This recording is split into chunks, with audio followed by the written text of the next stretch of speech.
We've been talking about family terms and hieroglyphs around here lately, but how do we say whose relative somebody is? Like my mother or his father, for example. That's up next.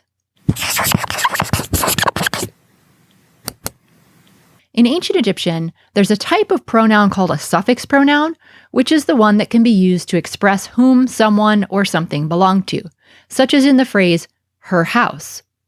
Suffix pronouns are exceptionally useful because they occur pretty much in every possible type of hieroglyphic text, everything from the simplest label to complex literary works. They're called suffix pronouns because they attach to the end of the word that is owned or possessed.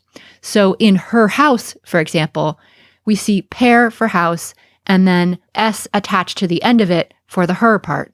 You can see a list of the suffix pronouns here. Speaking of those signs, these are just a few of the hieroglyphs that you'll learn in my new 5-day challenge, Hieroglyphs Jumpstart. It's totally free to sign up at voicesofancientegypt.com/challenge.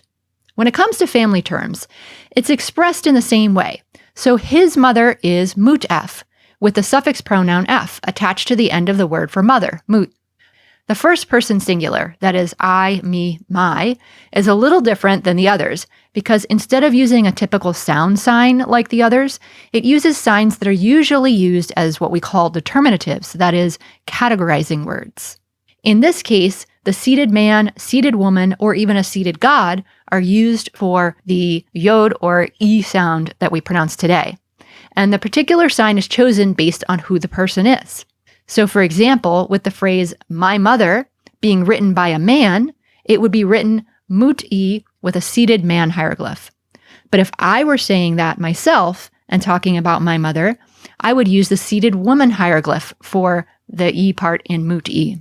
You'll see suffix pronouns in everything from literature to legal documents to personal monuments, like this stela here of Mentuoser, where we see that this woman is labeled his daughter or Zat-F, while this man is labeled his father or Yit-F.